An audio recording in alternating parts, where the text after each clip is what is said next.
اکثری اعتبار سے کہ حضرت سفیان سے لے کر ہمارے زمانے تک محدثین کے نزدیک تسلسل کے ساتھ یہ روایت چل رہی ہے. اول حدیثین ہر ایک یہ جملہ بول رہا ہے، اس اعتبار سے یہ تسلسل ہوا. مسلسلات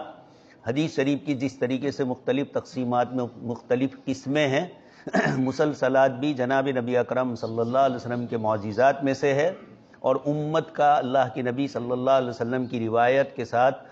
جو محبت کا والہانہ تعلق ہے اس کے اوپر بھی دلالت کرتی ہے. اس لیے کہ جب روایت مسلسل ذکر کی جاتی ہے تو تمام روات ان کا انقطاع نہیں ہے، بظاہر یہ محسوس ہوتا ہے، اس لیے کہ وہ اپنے سے پہلے والے کی طرف اپنے سننے کا انتصاب کر رہا ہے، مجلس کی حاضری کا انتصاب کر رہا ہے، اور بعد والا بھی اسی طرح کر رہا ہے. اس لیے محدثین نے مسلسلات کی جو فوائد اور مسلسلات کی جو تاریخ ذکر فرمائی اور تعریفات ذکر فرمائی، اس میں ان کے جو فوائد ذکر کیے، اس میں سب سے پہلی چیز یہی ذکر کی کہ امت کا، یعنی خاص کر کے صحابہ کرام کا، آپ صلی اللہ علیہ وسلم کی نقل و ادا کو من وعن یاد رکھنا. اور کچھ چیزیں ایسی تھی کہ جس میں آپ صلی اللہ علیہ وسلم نے فعل سے ادا کیا، آپ سن چکے ہیں تشبیق والی روایت، اور اس طرح دوسری جو روایتیں ہیں، پھر کہیں کسی موقع پر آپ صلی اللہ علیہ وسلم نے صحابی کو کسی جگہ پر سنائی روایت تو مکان سے بھی اس کا تعلق ہوا، کسی زمانے میں تو زمانے کے ساتھ بھی کہ فلانی جگہ پر حج کے موقع پر یہ اس طرح کی روایتیں آئی. تو مسلسلات یہ بتلاتی ہے کہ ویسے تو تمام روایتوں کے اصول اور ضابطے ایک ہی ہے اصول حدیث میں، لیکن مسلسلات ایک مزید پختگی پیدا کرتی ہے کہ اپنے سے پہلے اور اپنے بعد والے کا ایک تسلسل جو باقی ہے، یہ آپ صلی اللہ علیہ وسلم کی سند کو ہم سے آپ صلی اللہ علیہ وسلم کی جو سند جا رہی ہے اس کو یہ پختہ کر رہا ہے. اس اعتبار سے محدثین نے اس کی تعریف فرمائی، مسلسلات کا اہتمام فرمایا. دوسری چیز ایک بہت بڑی علماء کرام نے ذکر فرمائی کہ اگرچہ حدیث مسلسل میں کچھ روایتیں ایسی بھی ہے، دو حیثیتیں ہیں حدیث مسلسل کی، ایک سندی حیثیت، ایک متن کی حیثیت. گفتگو یہاں جو ہوتی ہے وہ سندی اعتبار سے ہوتی ہے. اس لیے اگر کسی روایت مسلسلہ کے روات کے اندر بھی اگر ضعف ہے، چاہے تسلسل ہے لیکن راویوں میں ضعف ہے، تو یہ سند کا ضعف سمجھا جائے گا، متن کا ضعف نہیں ہوگا، اس لیے کہ یہاں گفتگو جو ہو رہی ہے وہ تسلسل کے اعتبار سے ہو رہی ہے. اسی حدیث کے دوسرے طرق ہے جن کے اندر یہ سلسلہ اگرچہ نہیں ہے تسلسل والا لیکن روات صحیح ہے، اس اعتبار سے بھی روایت کے متن کے اعتبار سے یہاں گفتگو کم ہوتی ہے، سند کے اعتبار سے گفتگو حدیث مسلسل پر ہوتی ہے. اس لیے ہمارے علماء نے حدیث مسلسل میں کچھ روایتیں ضعیف ہوئی اس کو بھی نقل کیا، اور اسی طرح کچھ روایتوں کے موضوع ہونے تک کے متعلق اشتباہ ہوا، لیکن موضوع ہونے کی بنیاد پر اس کو مسلسلات میں لینا یہ محدثین محققین علماء نے پسند نہیں فرمایا ہے، اس لیے ایسا ہوا نہیں ہے. اور اگر کوئی اس طرح کی سندیں، بہت سارے ہمارے یہاں ایسے فرقے ہیں جو غلو کر دیتے ہیں شیعیت کے اندر، اہل تشیع کے علاوہ اور بھی دوسرے جو فرقے اس زمانے میں ہوئے، انہوں نے اپنی محبتوں کی بنیاد پر اہل بیت کے ساتھ اور دوسرے حضرات کے ساتھ ایسی روایتیں ذکر کی اور پھر اس کو تسلسل کے ساتھ ذکر فرمائے. تو تسلسل مطلق یہ کسی چیز کی قبولیت کی دلیل نہیں ہے، تسلسل یہ حدیث کی سند کے سلسلے کی گفتگو ہے، متن کے سلسلے کی گفتگو نہیں ہے. اس لیے دونوں حیثیت سے متن میں اگر گڑبڑ ہے اور تسلسل میں اگر اتفاق ہے تب بھی متن کا بھی اعتبار ہوتا ہے، اور اگر سند چاہے ضعیف ہے لیکن متن اس کا پختہ ہے دوسری روایتوں سے، اس لیے یہ جو گفتگو ہے یہ صرف مسلسل ہونے کے اعتبار سے ہے، نفسی روایت کے راویوں کے الگ الگ اعتبارات کے اعتبار سے گفتگو نہیں ہوتی ہے. خیر، دوسری چیز علماء نے یہ فرمایا کہ یہ جو حدیث مسلسل ہے، چاہے مسلسل بالاولیہ ہو چاہے ان کے علاوہ، ہمارے ہندوستان ہی کے فرنگی محل کے ایک عالم ہے اور انہوں نے ایک کتاب لکھی ہے مناہل، جس کا حوالہ بھی یہاں آگے آ رہا ہے. اس کے اندر انہوں نے 212 حدیثیں ذکر فرمائی ہے جن کی طرف مسلسل ہونے کی نسبت کی گئی ہے. لیکن اور دوسرے علماء نے فرمایا کہ 500 روایتیں ہیں جو آپ صلی اللہ علیہ وسلم تک اس تسلسل کے ساتھ یا روات کے اکثر حضرات کے تسلسل کے ساتھ یہ روایت حضور تک پہنچ رہی ہے. علماء یہ فرماتے ہیں کہ تسلسل کا ایک فائدہ یہ ہوتا ہے کہ اس لڑی میں جو علماء محدثین ہیں ہم بھی اس میں شریک ہو جاتے ہیں، شامل ہو جاتے ہیں. یہ چیزیں یعنی جو نورانیت اگلے شیخ نے اپنے شیخ سے لی، انہوں نے صحابہ اور صحابہ سے حضور تک پہنچی، یہ تسلسل کی بنیاد پر ہم لوگوں کو یہ فائدہ ہوتا ہے کہ ہم بھی اس سلسلے میں جڑ جاتے ہیں. تصوف میں بھی ایسا ہوتا ہے، تسلسل کے بھی سلاسل اور 4 جو سلسلے ہیں ان میں بھی بہت سی مرتبہ ایسا ہوتا ہے کہ آدمی شریک ہو جاتا ہے، چاہے اس کو خلافت بھی ملی ہو لیکن وہ دوسروں کو بیعت نہیں کرتا ہے، اس کی نیت محض اتنی ہوتی ہے کہ یہ جو نیک اور صالح اللہ کے بندے ہیں ان کے سلسلے میں شریک ہو جاؤں۔ کسی کو مرید بنانا، کسی سے خلافت لینا یہ اصل مقصود نہیں ہے، اصل تو نسبت ہے اور اس نسبت میں جڑ جانا ہوتا ہے۔ حدیث مسلسل میں بھی علماء نے اسی نسبت سے اس کو جڑ جانے کو ذکر فرمایا۔ ہم نے بھی چونکہ یہ پہلا موقع ہے اس لیے تھوڑی تفصیل سے بات کر رہا ہوں، ہم لوگوں نے بھی ان چیزوں کو یعنی حدیث مسلسل کو ہمارے اکابر سے سنا ہے، پڑھا ہے، اس نسبت سے ذکر کیا جاتا ہے، لیکن ضروری نہیں ہے کہ ہر استاد اور ہر عالم حدیث مسلسل اپنے شاگردوں کو سنائے،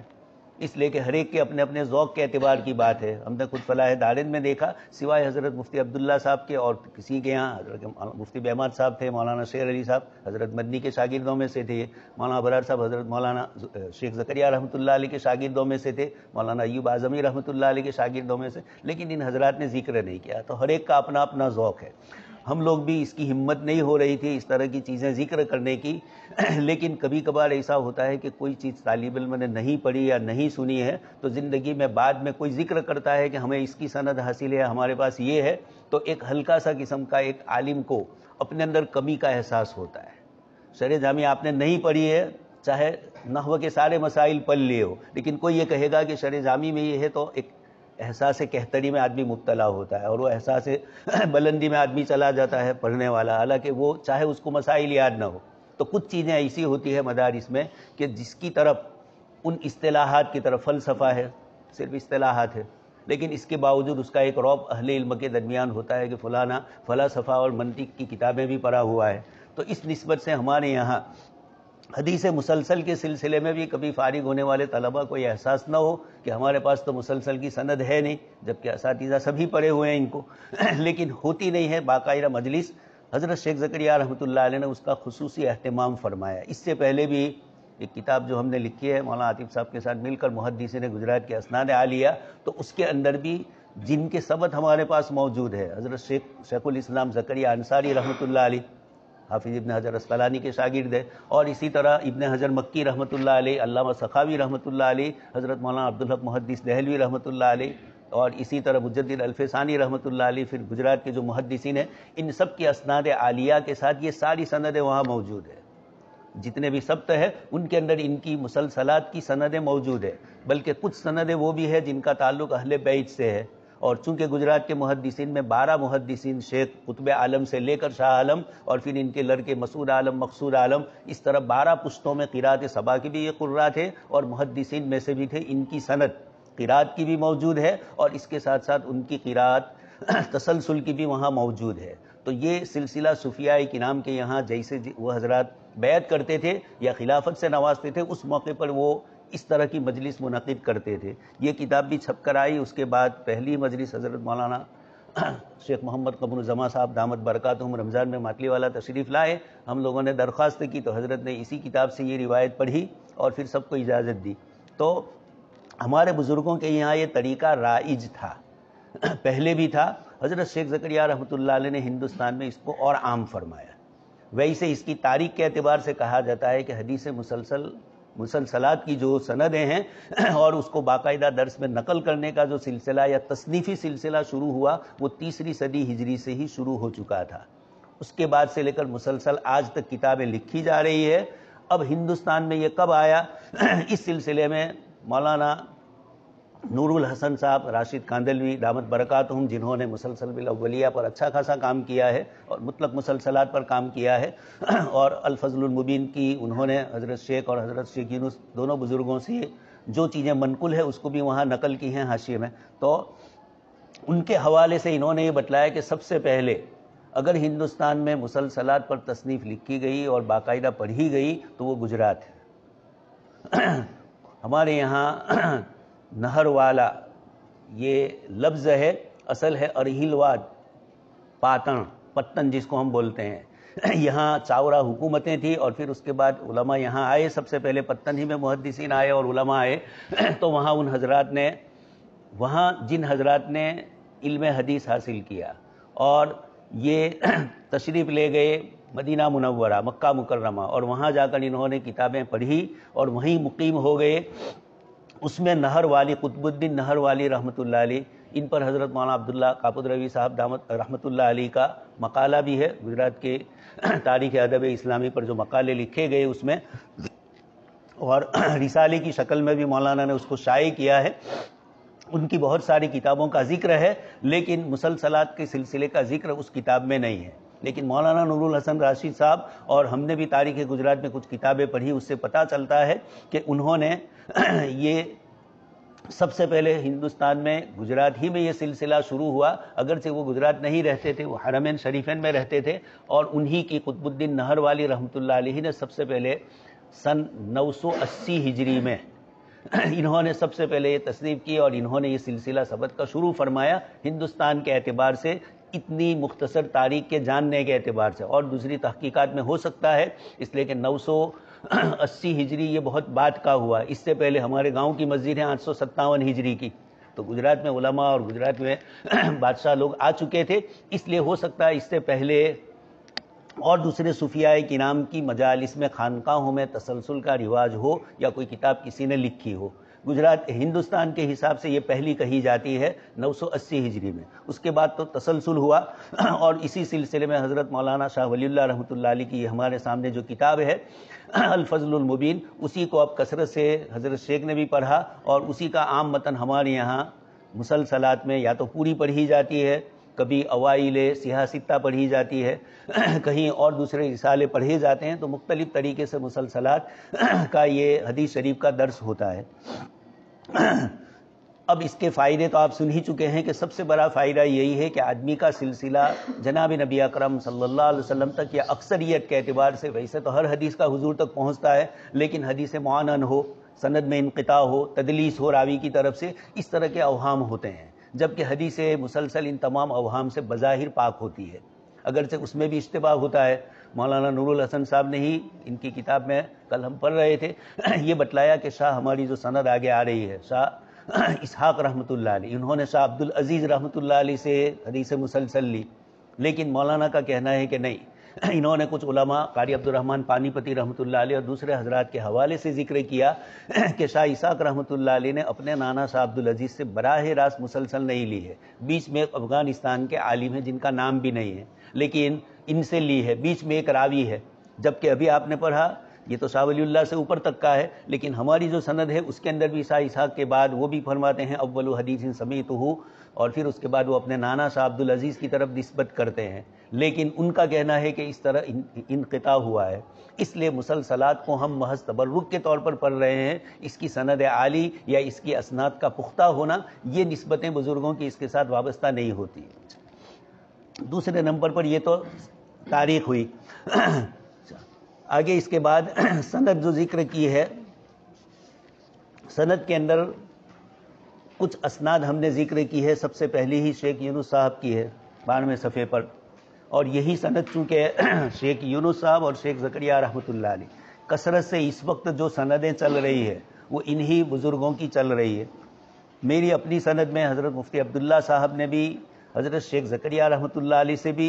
3 مرتبہ حدیث مسلسل بالاولیہ اور دوسری جتنی بھی اسودین والی روایت ہیں وہ بھی آپ نے سنی، اور ترک سر میں اسودین کی روایت بھی وہ سناتے تھے۔ اور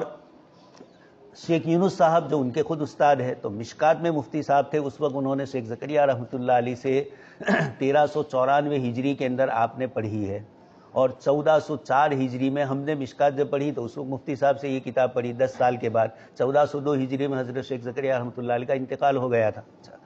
شیخ یونس صاحب سے بھی آپ نے پڑھا، شیخ یونس نے بھی اپنے شیخ زکریا رحمۃ اللہ علیہ سے حدیث مسلسل اور دوسری تمام روایتوں کی سندیں لی۔ یہاں چونکہ ہم نے ہر ایک کی سند میں مسلسل بھی انہوں نے پڑھی ہے، اس کے حوالے مولانا عبداللہ صاحب نے دیے ہیں، اس لیے وہ سب دیکھ رہے ہیں کہ یہ تسلسل بظاہر محسوس ہو رہا ہے کتابوں کے حوالے سے۔ حضرت شیخ رحمۃ اللہ علیہ نے اپنے شیخ حضرت مولانا خلیل احمد سہارنپوری رحمۃ اللہ علیہ سے پڑھا، اس کو نیچے لکھا ہے والمسلسلات فقرا علیہ کتب الصحاح فقرا علیہ کتب الصحاح والمسلسلات لشاہ ولی اللہ۔ آگے اس کے بعد شیخ خلیل احمد سہارنپوری رحمۃ اللہ علیہ حضرت نے بھی نیچے ہیں شیخ عبد القیوم بدانوی رحمۃ اللہ علیہ، ان سے حضرت مولانا خلیل احمد سہارنپوری رحمۃ اللہ علیہ نے یہ روایت لی ہے۔ یہ سند تو حضرت مفتی عبداللہ صاحب والی ہوئی، دوسری سند حضرت مولانا تقی الدین ندوی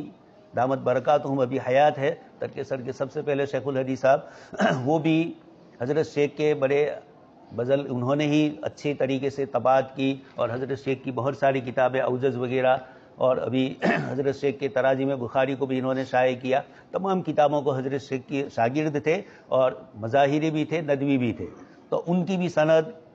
انہوں نے حضرت شیخ زکریا رحمۃ اللہ علیہ سے ہی پڑھا ہے۔ اسی طرح حضرت مولانا محمد قمر الزماں صاحب دامت برکاتہم، آپ نے اپنے شیخ حضرت شاہ وسیع اللہ رحمۃ اللہ علیہ سے یہ اسناد حاصل کی ہے مسلسلات کی، اور ان کو حضرت علامہ کشمیری رحمۃ اللہ علیہ سے ہے، اور پھر علامہ کشمیری رحمۃ اللہ علیہ کو شیخ الہند سے سند حاصل ہے۔ اور بھی دوسری اسناد ہوتی ہے، لیکن سب سے پہلی سند اپنی اس استاد کی ہی بتلانی چاہیے جن سے حدیث پڑھی ہو۔ اجازتیں جو مل جاتی ہے وہ دوسری چیز ہوتی ہے، اصل چیز جو ہے وہ استاد سے جن سے پورا پڑھا ہو انہی کی سند اصل کہی جاتی ہے۔ اس لیے مفتی صاحب کی سند آپ کو پہلے ذکر فرمائی، اور بھی دوسرے حضرات مولانا عبداللہ کاپودروی صاحب کی بھی اسناد ملی ہوئی ہے، اور اس میں بھی مسلسلات کی سندیں ہیں۔ یہ ایک ترتیب ہے، شیخ یونس صاحب والی ترتیب، اور اسی طرح شیخ زکریا رحمۃ اللہ علیہ والی۔ دیوبند میں حضرت مولانا عبدالحق محدث صاحب تھے اعظم گڑھی، وہ پڑھاتے تھے، ان سے پہلے حضرت قاری محمد طیب صاحب رحمۃ اللہ علیہ کا رواج تھا، سلسلہ اسناد مسلسلات کو حضرت قاری صاحب ہی پڑھتے تھے، اور پھر ان کو حضرت تھانوی سے بھی سند حاصل تھی، علامہ کشمیری کے تو شاگرد تھے ہی وہ، اور بھی دوسرے حضرات سے ان کو سند حاصل تھی۔ تو ایک طریقہ دیوبند میں وہ تھا۔ وقفہ کے اندر حضرت مولانا سالم صاحب، مولانا حضرت قاری طیب صاحب رحمۃ اللہ علیہ کے صاحبزادے، ان کو بھی اپنے والد محترم سے حاصل تھی۔ اور اسی طریقے سے مظاہر میں حضرت شیخ یونس صاحب رحمۃ اللہ علیہ مسلسلات پڑھاتے تھے، اور وہی ترتیب آپ کی سند کی حضرت شیخ والی۔ پھر مولانا خلیل احمد سہارنپوری، حضرت مولانا عبد القیوم بدانوی رحمۃ اللہ علیہ، یہ بہت بڑے مفتی تھے، عبد القیوم بدانوی رحمۃ اللہ علیہ۔ ان کے والد تھے مولانا عبد الحی بدانوی، یہ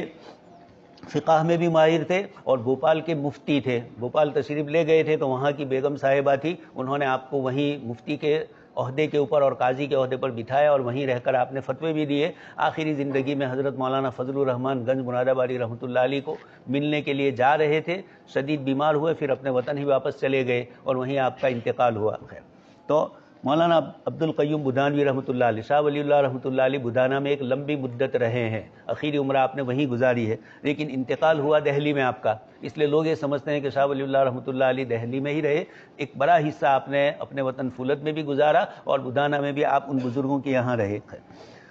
شاہ اسحاق رحمۃ اللہ علیہ، عبد القیوم بدانوی رحمۃ اللہ علیہ نے اپنے شیخ حضرت شاہ اسحاق رحلوی رحمۃ اللہ علیہ سے لیا۔ بیچ کے اندر مذکور ہے کہ یہ شاہ اسحاق رحمۃ اللہ علیہ کے داماد ہوتے ہیں، اور ان کے والد شاہ عبد العزیز رحمۃ اللہ علیہ کے داماد ہوتے ہیں۔ تو یہ سلسلہ محدثین سے حضرت مولانا عبد القیوم بدانوی رحمۃ اللہ علیہ کا جاری تھا۔ انہوں نے شاہ اسحاق رحمۃ اللہ علیہ سے سلسلے سند حاصل کیا،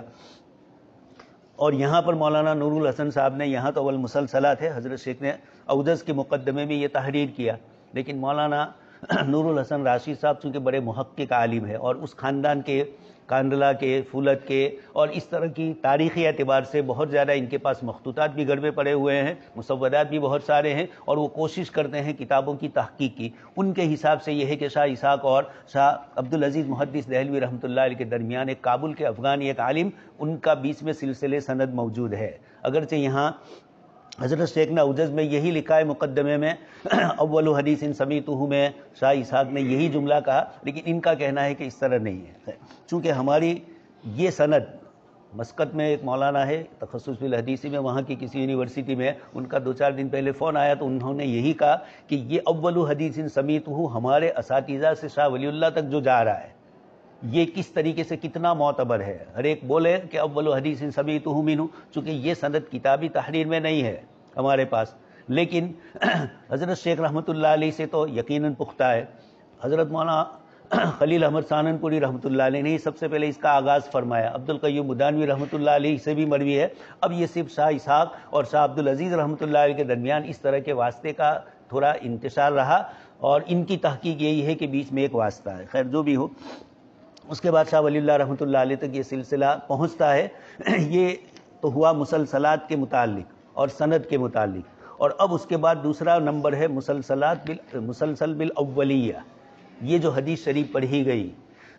یہ حضرت سفیان ابن عیینہ رحمۃ اللہ علیہ تک تو اول حدیث سمیتہ شاہ ولی اللہ رحمۃ اللہ علیہ سے لے کر ہر راوی پڑھ رہا ہے، اور اس کے اندر بھی الگ الگ جو نام دیے گئے ہیں جن جن راویوں کے، ان کے نیچے ان کا پورا ترجمہ بھی موجود ہے، ان کے سلسلے کی بہت سی چیزیں بھی مروی ہے. حدیث مسلسل بالاولیہ یہ عام متن محدثین نے، جیسے حضرت شاہ صاحب نے بھی اس کتاب کے اندر، شاہ ولی اللہ رحمۃ اللہ علیہ نے اپنی کتاب میں بھی سب سے پہلے اسی روایت کو ذکر کیا، اور بھی دوسرے محدثین اس روایت کو ذکر کرتے ہیں، اور عام متن حدیث مسلسل بالاولیہ کی نسبت سے اس کو پڑھا جاتا ہے. اولیہ اس لیے کہ اول حدیث سمعتہ منہ،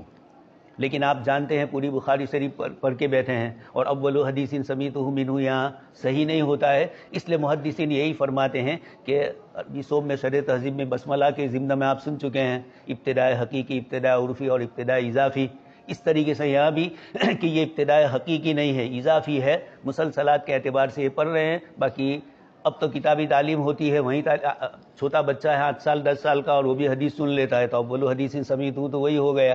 لیکن اب یہ اضافی نسبت سے ہمارے یہاں یہ چیز محض تبرک کے طور پر بزرگوں سے نسبت باقی رہے، اس نسبت سے یہ پڑھی جاتی ہے. حدیث مسلسل بالاولیہ میں بھی چونکہ اول حدیث سمیتہ پڑھا جاتا ہے، اس لیے اس کو اولیت ملی ہے. راوی نے اپنے لفظ کو ذکر کیا تو محدثین نے اس کا لحاظ کرتے ہوئے اس روایت کو ترجیح دی، ورنہ صحیح اور صحیح سند کے اعتبار سے مسلسلات میں سورہ صف والی جو آپ صلی اللہ علیہ وسلم کی روایت ہے، اور یہ بلا انقطاع ہے، اور اس کو متن کے اعتبار سے بھی، سند کے اعتبار سے، تسلسل کے اعتبار سے بھی صحیح قرار دیا گیا ہے. اس کے مقابلے میں پھر اس کا نمبر آتا ہے، لیکن اول حدیث کی لفظ کی بنیاد کے اوپر اس طرح اس کو ذکر کیا جا رہا ہے. حدیث شریف میں جو الفاظ آپ صلی اللہ علیہ وسلم نے ذکر فرمائے، ارشاد آپ صلی اللہ علیہ وسلم نے فرمایا، یہ روایت ابو داؤد میں اور ترمذی دونوں کتابوں میں مذکور ہے. آگے اس کے بعد قاد زین العراقی کے ذریعے علامہ شاہ ولی اللہ رحمۃ اللہ علیہ فرمانا چاہتے ہیں کہ ابو داؤد نے بھی اس کے تخریج کی ہے، امام ترمذی نے بھی، اور سب کے سب نے من طریق ابن عیینہ بھی اسناد ہی. حضرت شیخ یونس صاحب نے بھی اس میں اپنی کتاب یواقیت کے اندر بھی لکھا ہے، اور آپ کے اسباق میں بھی یہی ہے. آپ نے بھی اس کو سفیان ابن عیینہ پر منقطع ہی مانا ہے، لیکن یہ انقطاع تسلسل کا انقطاع ہے، حدیث شریف کا انقطاع نہیں ہے، یاد رکھا جائے. اس لیے راوی تو ہے ہی، لیکن اول حدیث ہو سکتا ہے بیچ میں کوئی واسطہ ہو، جیسے یہی ہمارا شاہ اسحاق والا ہوا. اس طریقے سے تو ان واسطوں سے کچھ نہیں ہوتا ہے. جب وہ محدث عادل ہے، تدلیس نہیں کرتا ہے، یا تدلیس کرتا ہے لیکن خود تدلیس کے اصول اور آداب کو جانتے ہیں، تو پھر ان کی روایت معتبر. اس طریقے سے یہ بھی ہے. وقال للجملۃ الثانیۃ متابعۃ عند احمد، بعد والا جو جملہ ہے ارحموا من فی الارض، پہلا جو ہے الراحمون یرحمہم الرحمن، رحم کرنے والے کہ رحمان ان پر رحم کرتا ہے. تبارک و تعالی، یہ جملہ بطور اللہ تبارک تعالیٰ کے نام نامی کو تبرک اور عظمت اور بزرگی کے ساتھ ذکر کیا جائے، اس طریقے سے محدثین نے ذکر کیا. تو بعد میں تسلسل اس کا بھی باقی رہا کہ تبارک و تعالیٰ کا جملہ جب بھی یہ روایت پڑھے تب بھی، اور ویسے بھی اللہ تبارک تعالیٰ کا نام آئے تو صرف اللہ کا لفظ زیادہ مناسب نہیں لگتا ہے. اس کے آگے پیچھے اللہ تبارک تعالیٰ کی جو صفات ہے ان کو ذکر کر کے ہی پڑھا جائے. خاص کر کے بعد میں تبارک، یا اردو میں اللہ پاک بولا جاتا ہے، تو اس طریقے سے تبارک و تعالی یہ حدیث کا جز نہیں ہے، محدثین کی طرف سے بعد میں تبرک کے طور پر، اضافہ عظمت کے طور پر کیا گیا ہے. ارحموا من فی الارض یرحمکم من فی السماء، تم رحم کرو ان لوگوں پر جو زمین میں ہے، رحم فرمائیں گے تم پر وہ ذات جو آسمان میں ہے. ارحموا من فی الارض، یہ جو جملہ ہے شاہ ولی اللہ رحمۃ اللہ علیہ فرماتے ہیں کہ اس کی مطابعت، ایک ہوتا ہے متابع اور ایک ہوتا ہے شاہد، دونوں میں ہلکا سا فرق ہے لفظی اور معنوی اعتبار کا. مطابعت میں لفظی معنوی دونوں کی پیروی کی جاتی ہے، اور شاہد جو ہوتا ہے وہ معنن ہوتا ہے، کبھی الفاظ اس کے دوسرے سے ملے ہوئے نہیں ہوتے ہیں لیکن دونوں روایتوں کا مفہوم قریب قریب ایک ہوتا ہے. لفظھا ارحموا ترحموا، لیکن وہاں الفاظ جو ہے مسند احمد میں وہ ارحموا ترحموا امر کا صیغہ ہے، اور یہاں ارحموا من فی الارض آگے اس کے بعد گفتگو ہے. یہاں ارحموا میں اجمال ہے اور وہاں من فی الارض ہے، اگرچہ من فی الارض میں بھی بہت سارا عموم ہے. اپنے اپنی ذات سے ہی شروع کی جاتی ہے رحم، کہ سب سے پہلے اپنی ذات پر رحم کرو. اپنی ذات پر رحم یہی ہے کہ رات کو سو جاؤ تاکہ صبح میں سبق میں بیدار رہو، یہ اپنی ذات پر رحم کرنا ہے. موبائل نہ دیکھتے رہو تاکہ اس کی وجہ سے اسباق میں صبح میں پھر آپ سست پڑ جاؤ، سونے لگو. اس طریقے سے اپنی ذات پر رحم کرو. حضرت عبداللہ ابن عمرو بن عاص کو یہی روایت راوی کو حضور نے فرمایا. لمبی عبادتیں ہوتی تھی، بیوی پریشان ہوتی تھی، تو اس بنیاد کے اوپر بھی اپنا بھی ان لنفسک علیک حقا ولزوجک دونوں چیزیں آپ نے ان کو ذکر فرمائی. تو ارحموا یہ لفظ عام ہے. محدثین فرماتے ہیں کہ چونکہ آپ سن چکے ہیں صلہ رحمی حدیث شریف میں جو الفاظ ہے وہ تو متشابہات میں سے ہے کہ رحمان کی کوکھ پکڑی، اور پھر اس کے بعد اس نے کہا کہ آج کا دن آئز بھی آپ سے پناہ لینے کا ہے. پھر اللہ پاک نے فرمایا جو تجھ سے جوڑے گا اس سے میں جوڑوں گا، اور جو تجھ سے انقطاع کرے گا. وہی روایت میں لفظ ہے کہ اللہ پاک نے اپنے نام میں سے اس کو الگ کیا، تو رحمان سے لفظ رحیم آیا ہے. جیسے آپ صلی اللہ علیہ وسلم کے لیے اشتق من اسمہ، حضرت حسان ابن ثابت رضی اللہ تعالیٰ عنہ فرماتے ہیں فدو محمد وہذا ذو العرش محمود وہذا محمد، کہ عرش والا محمود ہے اور یہ محمد ہے. اس طریقے سے لفظ رحم بھی اللہ تبارک تعالیٰ نے اپنے ناموں میں سے رحمان اور رحیم میں سے انتخاب کیا. جیسے میں آپ کو کہہ چکا ہوں سورہ فبأي آلاء ربكما تكذبان، اللہ تبارک تعالیٰ نے سورہ رحمان میں بار بار فرمایا، لیکن پہلے ہی آغاز فرمایا اور رحمان سے، کہ یہ رحمان ہی کی صفت کا تقاضا ہے کہ بعد والی جتنی بھی نعمتیں آ رہی ہے یہ اس صفت رحمان ہی کی اللہ پاک کی طرف سے اختصاص کیا گیا ہے. تو ارحموا من فی الارض، ارحموا ترحموا کے الفاظ بھی ہے. قلت والجملۃ الاولی شواہدها کثیرۃ، یہ لفظ شاہد آیا فی الصحیحین وغیرہ، بلکہ خود امام بخاری کی تاریخ ہے اس کے اندر بھی انہوں نے اس روایت کو من وان الراحمون ہی کو نقل کیا، لیکن بخاری اور مسلم کی شرطوں کے مطابق یہ روایت نہیں تھی، اس لیے ان دونوں محدثین نے اس روایت کو اپنی کتاب کے مطابعات یا شواہدات میں جگہ دی. لیکن اصل جو امام بخاری کے اصول اور آداب ہے اس کے مطابق شرطوں پر نہ ہونے کی وجہ سے انہوں نے اس کو ذکر نہیں کیا. البتہ معانی اس کے شواہد ہے، معانی ہے بہت سارے، صحیحین میں اور دوسری کتابوں میں بھی مروی ہے. اس روایت کو ارحموا من فی الارض یرحمکم من فی السماء روایت بہت شاندار ہے. اللہ تبارک تعالیٰ فرماتے ہیں کہ تم زمین والوں پر رحم کرو، ان لوگوں پر رحم کرو جو زمین میں ہے. تو زمین میں جتنے بھی ہے اپنی ذات سے لے کر اپنے رشتہ دار،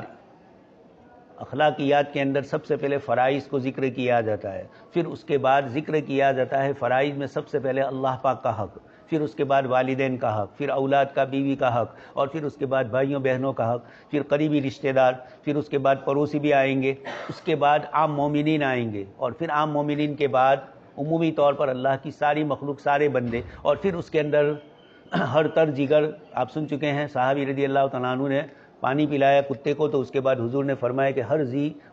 جاندار چیز کو پلانے کے اندر اللہ تبارک تعالیٰ کی طرف سے تمہیں بدلہ ملنے والا ہے. تو ان تمام کے ساتھ رحم کیا جائے. رحم کا مفہوم اتنا عام ہے اور اتنا رحم کی کیفیتیں اتنی الگ الگ قسم کی ہے کہ یہی روایت حضرت مولانا الیاس رحمۃ اللہ علیہ پڑھتے تھے تو آپ دوسرے اعتبار سے بتلاتے تھے کہ ارحموا من فی الارض، زمین میں اللہ کے بندے اللہ کو چھوڑ کر بغاوت کر کے اللہ سے نافرمانی کر رہے ہیں، ان پر رحم یہ کیا جائے کہ ان کو جہنم سے بچایا جائے. وَكُنْتُمْ عَلَىٰ شَفَا حُفْرَةٍ مِّنَ النَّارِ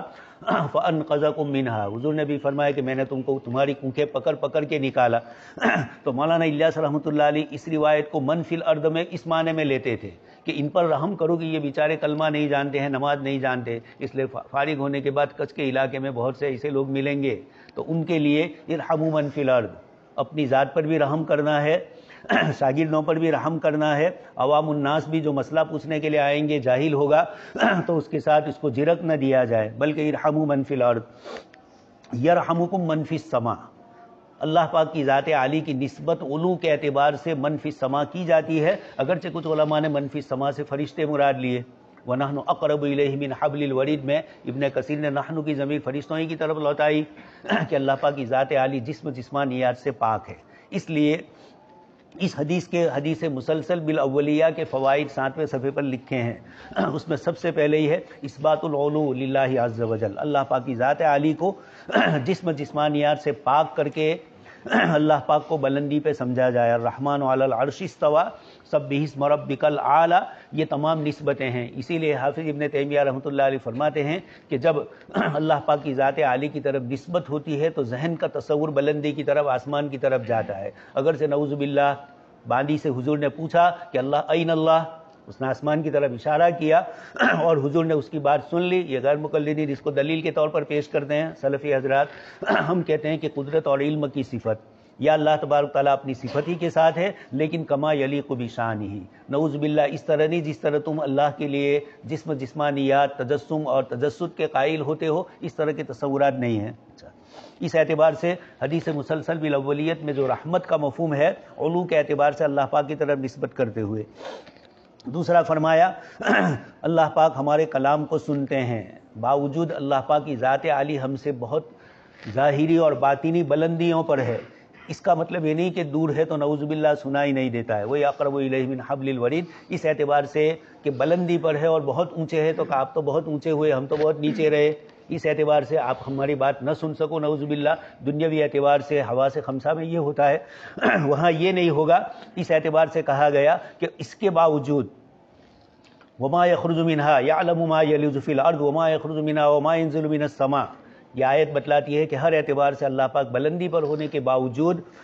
براہ راست ہم میں سے ہر ایک کی ہر بات کو سنتے ہیں. پھر صفت رحمت اللہ پاک کی خصوصی رحمت ہے. سبقت رحمتی علی غضبی، عرش پر بھی سب سے پہلے اسی کلمے کو لکھا گیا اور اسی کلمے کی سب سے پہلے نسبت کی جاتی ہے عرش کی طرف. اس اعتبار سے بھی علماء فرماتے ہیں کہ اس حدیث کو علماء نے ذکر کیا. چوتھے فائدے میں ایک بہت اچھی چیز لکھی ہے، الجزاء ان الجزاء من جنس العمل، ارحموا من فی الارض یرحمکم من فی السماء. تم زمین والوں پر رحم کرو گے تو آسمان والا تم پر رحم کرے گا. یہ تمہارے اس عمل کا یہ جزاء العمل ہے. عمل کی جیسے سزائیں بتلائی جائے اس طرح جزاء العمل. حضرت تھانوی رحمۃ اللہ علیہ نے مستقل کتاب ہی لکھی کہ علماء کو چاہیے کہ عوام کو صرف سزا نہ بتلائے، جزا بھی بتلائے کہ اس عمل کی ترغیب بھی ہو ترہیب کے ساتھ. یہاں پر ترغیب دیتے ہوئے جزا جن سے عمل سے بتلائی کہ تم یہ کرو گے تو وہ ہوگا، کما تدین تدان جیسے بولا جاتا ہے. آیت بھی ذکر کی والذین اہتدوا زادہم ہدی، جو ہدایت پر رہے اللہ پاک ہدایت میں اضافہ کریں گے. چونکہ انہوں نے ہدایت طلب کی تو اللہ پاک ہدایت میں اضافہ کرتے ہیں. علم طلب کریں گے تو اللہ پاک علم میں اضافہ کریں گے. عمل کو طلب کریں گے علم کے ساتھ، صرف علم نہ ہو خشک، تو اللہ تبارک تعالیٰ عمل کی بھی توفیق دیں گے. آتاہم تقواہم، یہ مزید اضافہ ہوا. اسی طرح فمن یعمل مثقال ذرۃ خیرا یرہ، کوئی بھی عمل کرے گا اچھا ہے تو اس کا بدلہ یرہ، ذرۃ شرا، اگر ذرہ برابر شر کیا یرہ جزاء العمل. اسی سے مفہوم مخالف ہوا کہ اگر تم نے زمین والوں پر رحم نہیں کیا تو پھر آسمان والے بھی رحم نہیں کریں گے. پھر آگ ایسی برسے گی کہ پتہ نہیں چل سکے گا کہاں سے آتی ہے. آگے اس کے بعد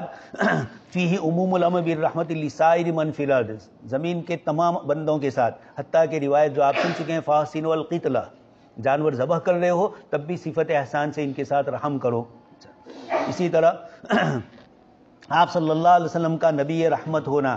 حضرت مولانا علی میاں صاحب نے کتاب لکھی ہے، نام ہی ہے نبی رحمت، اور حضور کی رحمت ہی کی شان کو اس کتاب میں زیادہ واضح کیا گیا ہے. اور بھی اس طرح صفت رحمت اللہ پاک کی صفت ہے، وہ اسی کی ذات کو لائق ہے.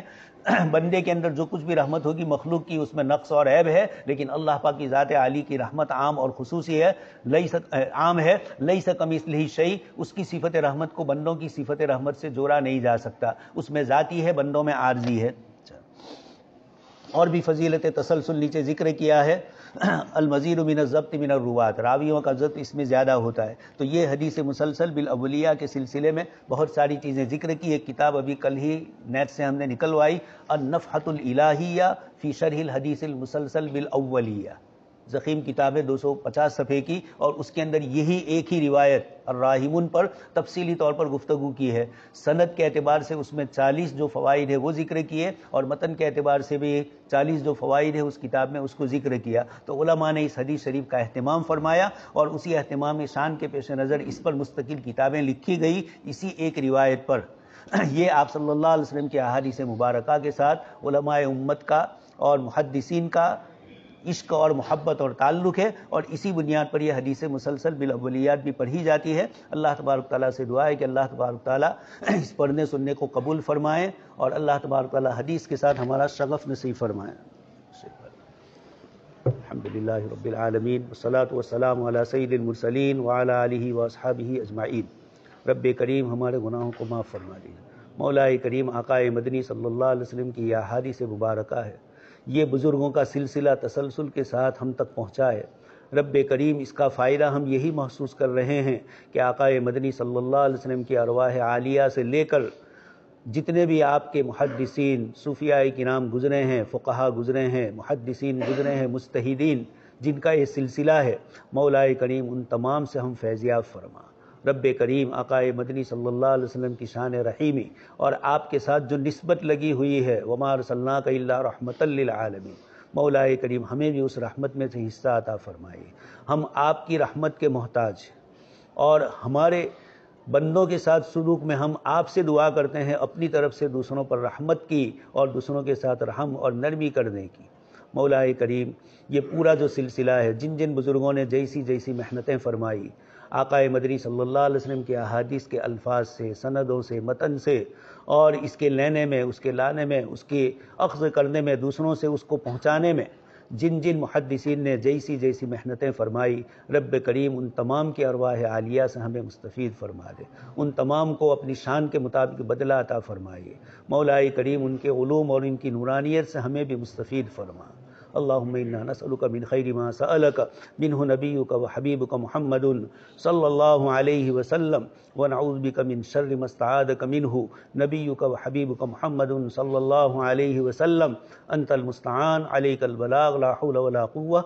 سبحان ربک رب العزة عما یصفون وسلام علی المرسلین والحمد للہ۔